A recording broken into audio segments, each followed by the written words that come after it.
Hello my dear friends, welcome to my channel once again. This is a unique video processed for molecular genetics.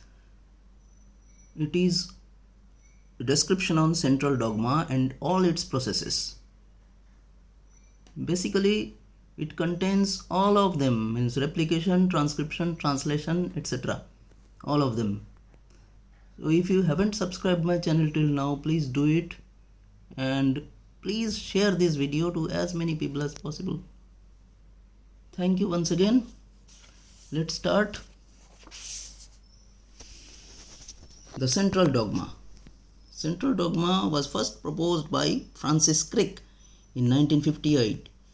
It explains the flow of genetic information from DNA to RNA to make a functional protein.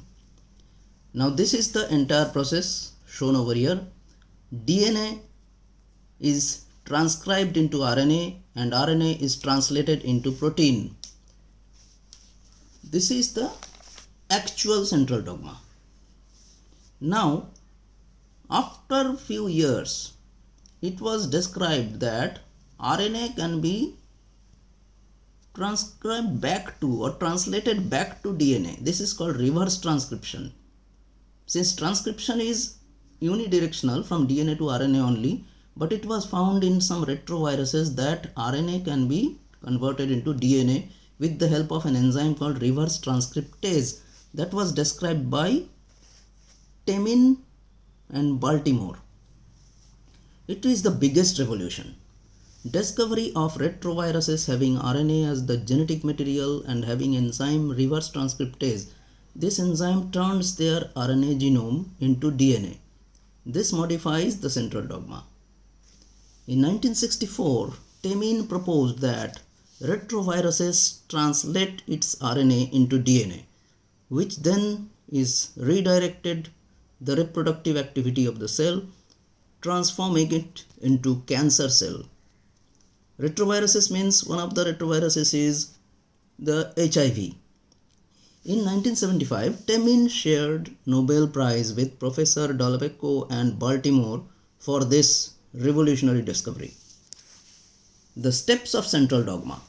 The first step is DNA replication, which occurs during S phase of the cell cycle, means in the interphase. It can be two types, either semi-conservative, which was suggested by Watson and Crick, and second is semi-discontinuous, as suggested by Tsuneko Okazaki and Reiji Okazaki. Now this is the figure for replication process. You see here the unzipping of double-stranded DNA. This is leading strand where the continuous synthesis takes place, and this is lagging strand where discontinuous synthesis takes place.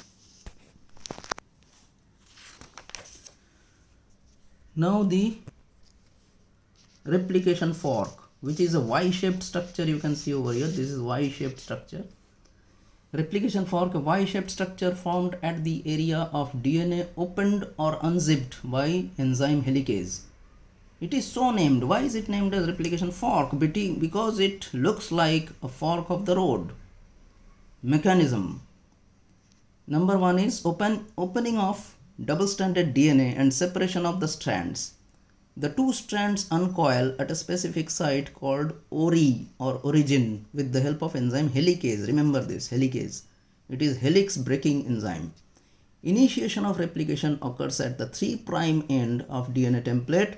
Initiation requires a short sequence of RNA called RNA primer produced by enzyme primase. Here.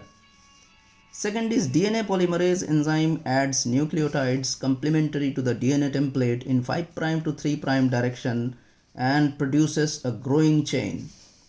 The strand which synthesizes a new strand in a continuous piece belongs to leading strand. The second strand, this one, where the short pieces of nucleotides are synthesized, these are called Okazaki fragments. They join by DNA ligase. These Okazaki fragments are joined by DNA ligase, as you can see in this diagram. DNA ligase over here. You can see all the enzymes over here. DNA polymerase, SSBP, topoisomerase, helicase, DNA ligase, etc. The second strand synthesizes short pieces of nucleotides called Okazaki fragments, which are joined by DNA ligase to produce lagging strand. It is topoisomerase or gyrase which removes the coiling tension and moves ahead of the fork. Point number 3 is assembly of newly formed DNA segment takes place. SSBP helps to form central nucleoprotein complex and repair. Then comes proofreading. Polymerase detects the mispaired bases and uses exonuclease activity to remove the incorrect bases from 3' end of the new strand. Now Meselson and Stahl proved semi-conservation method. They extracted E. coli DNA and centrifuged it with cesium chloride solution. They had first grown E. coli in N15, that is heavy isotope of nitrogen, for several generations and then transferred to N14 medium, that is normal nitrogen. After 20 minutes, the first generation gets over, only hybrid DNA are present in that. Then after 40 minutes, after completion of second generation, they got 50% lighter and 50% hybrid generations. Upon density gradient centrifugation, two bands are observed, one of light and one of hybrid DNA. Thus it was proved to be semi-conservative method. Now here there is a star mark you can see over here to give the actual function of SSBP. SSBP prevents the reassociation of leading and lagging strands during replication. Then comes transcription. It's the method to form RNA from DNA. The enzyme responsible is RNA polymerase, which is a DNA dependent enzyme.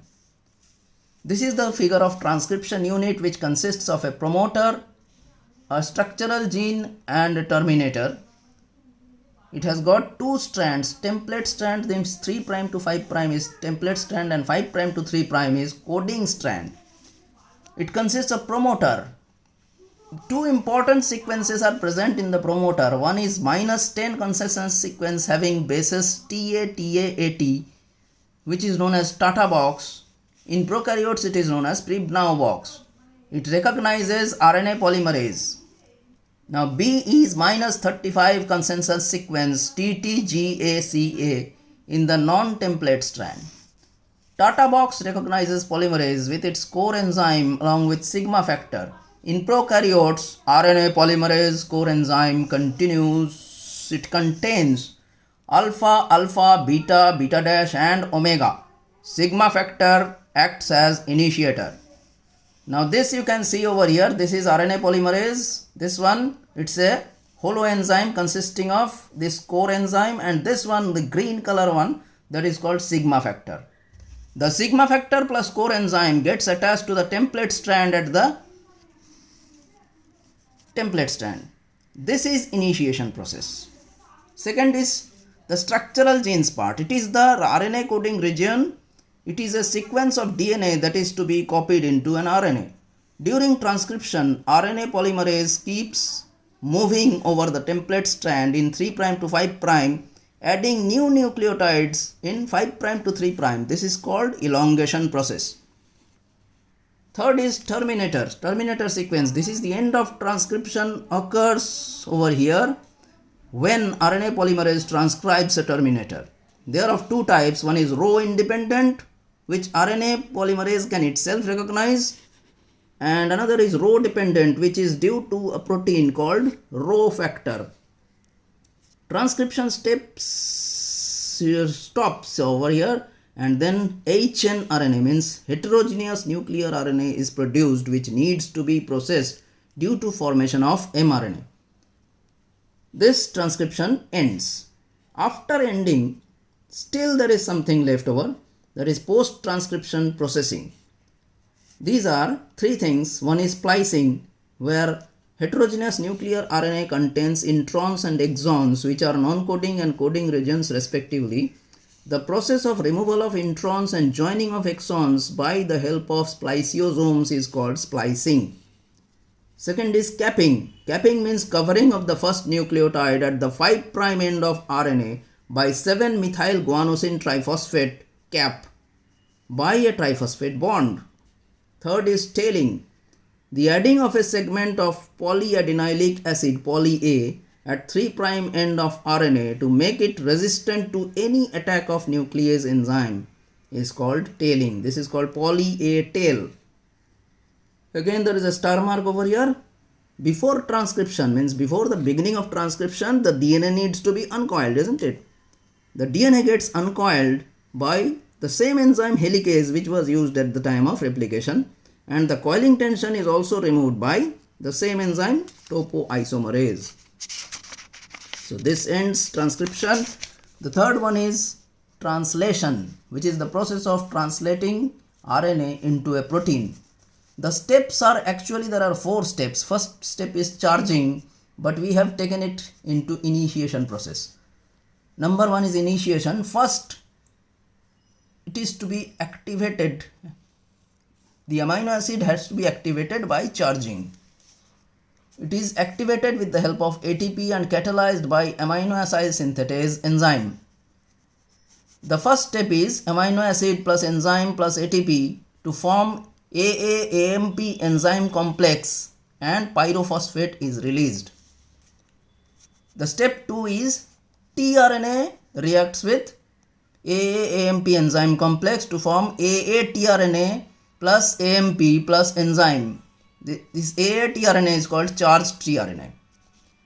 The initiation actually begins when tRNA brings the first amino acid in polypeptide chain to bind to the start codon AUG on mRNA. You can see AUG, the start codon. mRNA first binds to smaller ribosomal subunit and formyl methionine, means FMET. The formyl methionine in case of prokaryotes, using GTP and Mg2 plus ions and initiation factor IF. They will bind at Shine-Dalgarno sequence, SD sequence, which serves as ribosome binding site in the 5' untranslated region UTR in prokaryotes. It is absent in eukaryotes. FMET tRNA with anticodon UAC. You can see the anticodon UAC over here. UAC. Associates with mRNA initiator codon AUG at P site. Initiation combines with larger ribosomal subunit. A site remains vacant to accept newly charged tRNA with second amino acid AA2. Second is elongation. This is the process of elongation. It is figure C. The catalyzed by elongation factors EFTU, EFTS and EFG. EFG is known as translocase. The elongation begins with binding of new tRNA to A site. As in figure C, you can see this is it, A site. Have you seen it? A site. FMET always comes to the P site, and all other amino acids first come to A site and then come to P site. Amino group of AA tRNA at A site chemically combines with peptidyl tRNA at P site, forming peptide bond using peptidyl transferase enzyme. The P site releases of the free tRNA and becomes vacant. This vacant P site is occupied by the second tRNA with second amino acid AA2. It is translocated to P site from A site using EFG, means elongation factor G, which is also known as translocase. In this way, addition and translocation continues. The third process is termination. After cyclically repeating codon-anticodon checking, peptide bond formation and translocation, it goes on and on. The polyribosomes move along mRNA from 5' end to 3' end. Ultimately, a termination codon appears, which may be UAA or UGA or UAG. These are nonsense codons. I hope you remember this. At the A site. Where? At the A site. Which are recognized by releasing factors R1 and R2. The amino acyl bond gets hydrolyzed after this using GTP, and the polypeptide chain is released.